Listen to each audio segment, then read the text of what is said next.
Many thanks for joining us on ASO TV at this hour. I am Joy Annie at Top Stories. FCT Minister Barrister Wike receives Rivers Local Government Chairman support for President Tinubu ahead of 2027 elections. Ex-Minister of Innovation, Science and Tech, Nnaji gets 20 million bail after arraignment over alleged forgery money laundering. Of course, Abaji commences evacuation of refuse across Council metropolitan area. And federal government suspend proposed review of WAEC-NECO examination registration fees for stakeholder consultations. And military troops retrieve sensitive footage after neutralizing terrorist cameraman.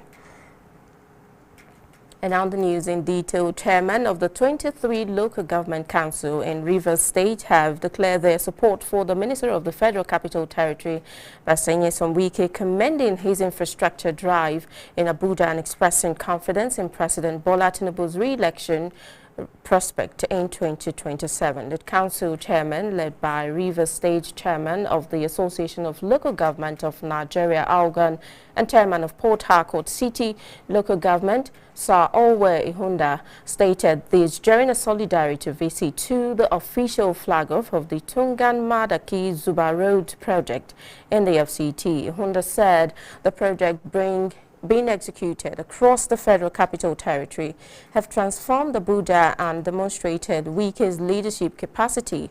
He noted that the ongoing commissioning and inauguration of project marking President Tinubu's third anniversary in office reflect the administrative empowerment programs, which he said are improving the welfare of residents and creating economic opportunities. On the 2027 general election, Ihunda expressed confidence that President Tinubu would secure another term, claiming that political stakeholders in Rivers State had formed a broad coalition in support of the president.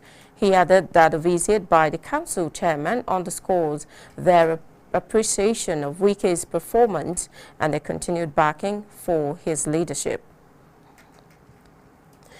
Now, the immediate past Minister of Innovation, Science and Technology, Uche Nnaji, has been arraigned before a federal high court in Abuja on 6 counts, including certificate forgery, abuse of office and money laundering.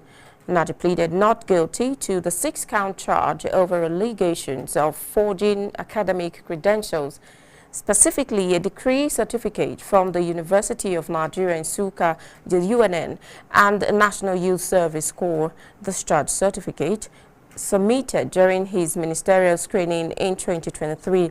Nnaji was arraigned on Monday before Justice Joyce Abdul Malik of the Federal High Court Abuja by the Independent Corrupt Practices and Other Related Offences Commission, the ICPC. The charges further covers claims of receiving approximately 29.5 million naira in salary and emolument under false pretenses, as well as money laundering allegations. Shortly after taking his plea, his counsel, senior advocate of Nigeria, Ogu Onoja, told the court that he had filed a motion for bail. Counsel for the prosecution said they were ready to proceed with the trial and had 3 witnesses but did not object. Consequently granted him bail in the sum of 20 million naira with 1 surety in like sum, while adjourning the case to September 21, 2026 for the commencement of trial. And now the Nigeria police will on Tuesday arraign Adeniyi Adeyemi, who claims to be the Director General of the controversial Presidential Foreign Intervention Promotion Council before the Federal High Court in Abuja. Adeyemi and 2 others are facing an 8-count charge bordering on forgeries of the non-existent agency. Police say they will tender document evidence, including the investigation report, an alleged fake presidential appointment letter, correspondence with the Ministry of Foreign Affairs, approval for opening central bank accounts, and documents relating to the purported establishment and operation of the agency. Investigators allege that Adeyemi operated the Practices and Other Related Offences Commission to conduct a comprehensive investigation into the activities of the agency and submit its report within 30 days. Now moving on, the President Bola Tinubu has directed the National Identity Management Commission (NIMC) to ensure that every Nigerian is enrolled in the National Identity Database before the end of 2026.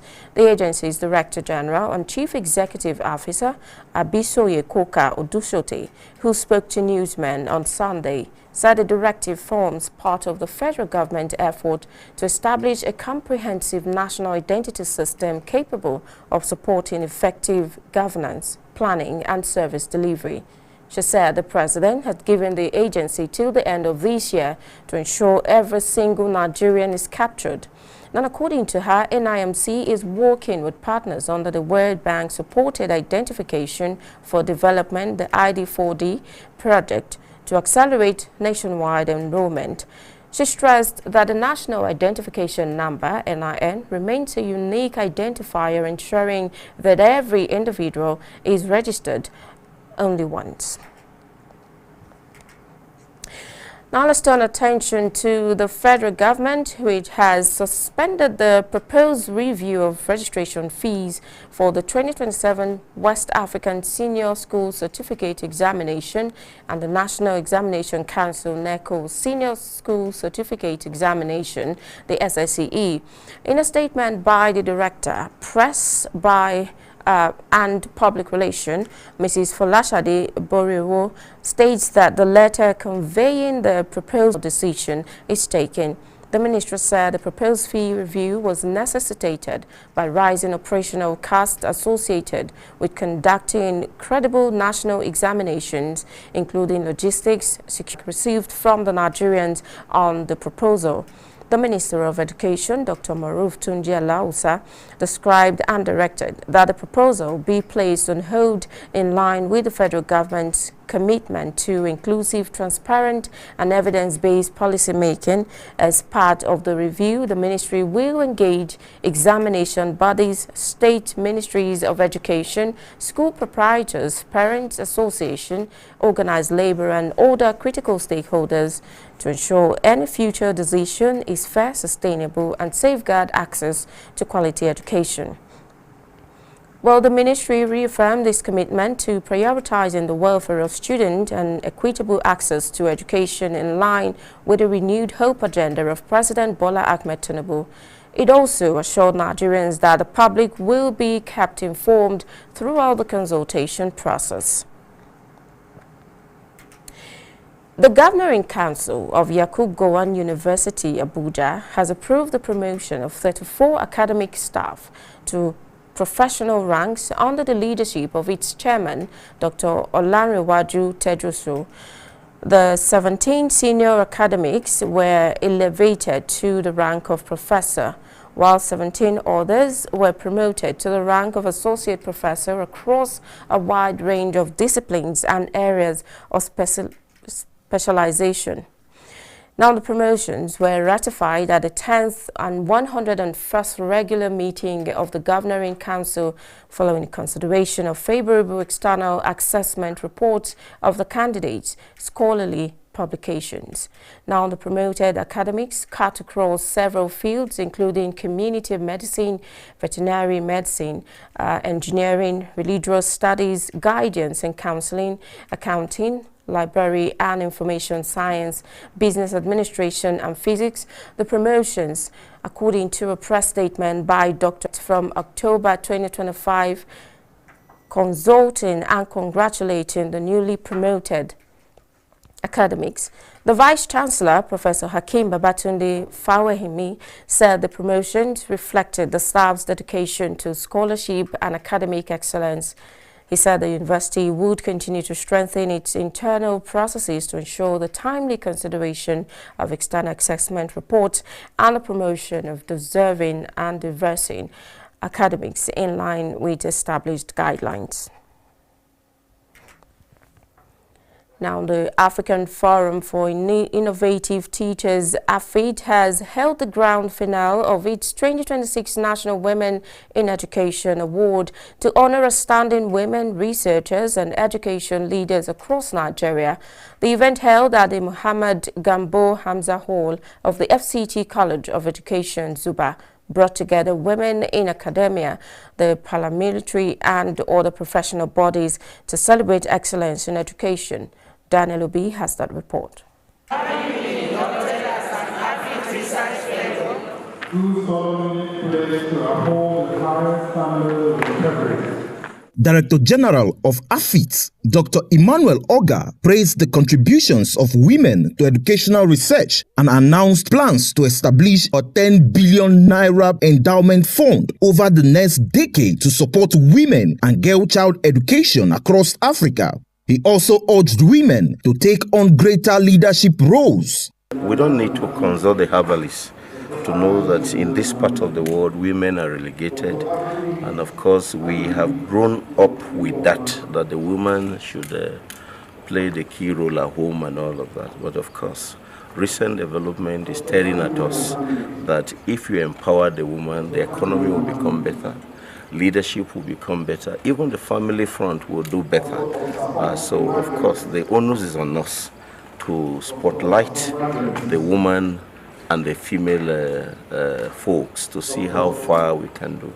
Some of the newly inducted fellows described the recognition as a motivation to contribute more to education and society. They, however, called for improved research funding and greater support for women balancing. Because of excellence must have been a hard one. So for me to be here today, I count it all joy because it shows that my work over the years has spoken for itself. And in that light, I intend that after this, I'm going to do more work because the reward for hard work has always been more work. So research funding has been a major barrier amongst academicians in the whole Nigeria and in some other African countries. And this barrier has been due to when policies are raised concerning education, there is a low percentage given to education. And as such, to get into other areas, apart from the normal instructional setting, people look at it as a waste of time. The National Women in Education Award is AFIT's flagship initiative to recognize excellence, promote mentorship, and strengthen the role of women in advancing education across Africa. Daniel Obi, ASO Television News.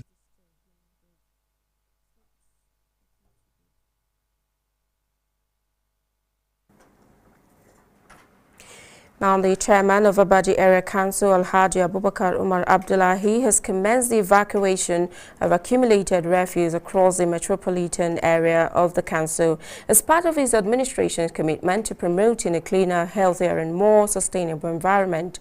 The sanitation exercise is aimed at clearing heaps of refuse from major street markets, road corridors and other public places to improve environmental hygiene and safeguard public health. Alhaji Abubakar Umar Abdullahi urged community leaders, market association, youth groups, and also called on residents, traders, transport union, and other stakeholders to complement the council's effort by embracing proper waste disposal practices and protecting public facilities. The chairman emphasized that environmental sanitation is a collective responsibility and urged residents to refrain from indiscriminate dumping of refuse in order to sustain a clean and healthy environment across the area council.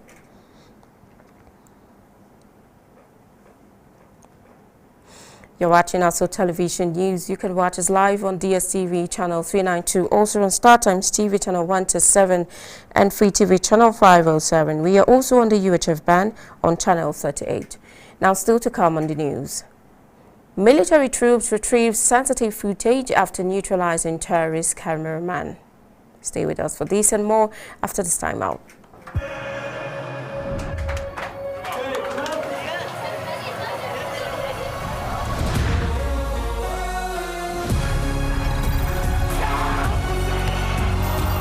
From June 11th till July 19th, everything fit wait. The FIFA World Cup 2026 go happen. Touchlight all 104 matches on top 4 correct channels. Sharply grab your GoTV decoder, GoTenna plus 1 month jolly for only 15,000 naira. Live on Super Sport, only on GoTV.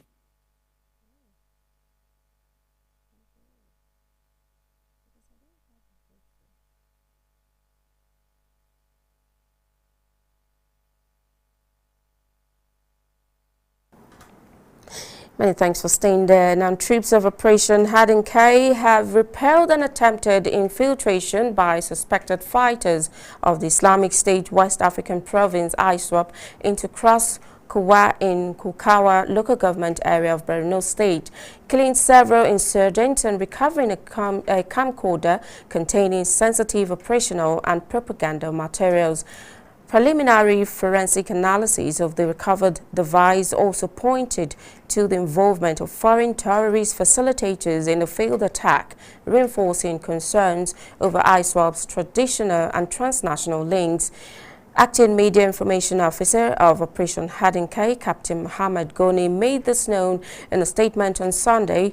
According to him, the attack occurred about 10:20 p.m. on Saturday when the terrorists attempted to exploit the cover of darkness to overrun the troops' location. He said the terrorists were believed to have targeted medical supplies, but vigilant troops detected their movement early and responded with coordinated and overwhelming firepower, forcing them to abandon the operation after suffering heavy casualties. The neutralization of a terrorist cameraman during the failed assault led to the recovery of a Sony camcorder containing highly sensitive recordings of terrorist activities, including operational footage and propaganda materials. According to the statement, preliminary forensic analysis of the last available video recorded before the attack indicates that the operation was coordinated by 4 senior ISWAP commanders, Quadis, alongside 3 foreign terrorist facilitators. Now, the Nigerian Meteorological Agency, NIMET, has forecast thunderstorm and moderate rainfall across many parts of the country on Monday, July 13, 2026. According to the weather outlook, in the north-central region, cloudy skies are expected in the morning, with chances of thunderstorm and rain over parts of Niger, Kwara, Kogi and the Federal Capital Territory, as moderate rainfall and thunderstorms are also expected across Benue, Plateau, Nasarawa and other parts of the region in the afternoon and evening. In northern states, including Taraba, Adamawa, Sokoto, Kaduna, Kano, Katsina and Zamfara, are expected to experience morning thunderstorms with moderate rainfall, while more widespread thunderstorms are forecast later in the day. For the southern, NIMET also urged airline operators to obtain air-specific weather briefings to ensure safe and efficient flight operations.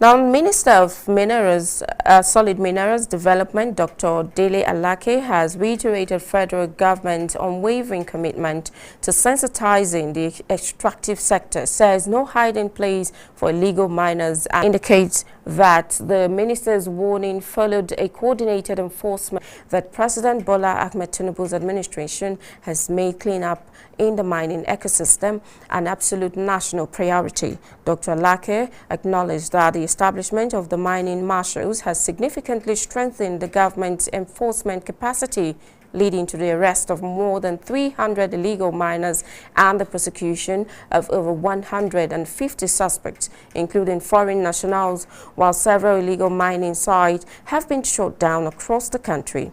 While appealing for support of grassroots community leadership to protect their domains, he warned that illegal mining destroys the environment, fuels insecurity. According to him, the sweeping enforcement across the country's mineral coordinators remains entirely irreversible as the federal government prepares to reposition the mining sector into a central pillar for national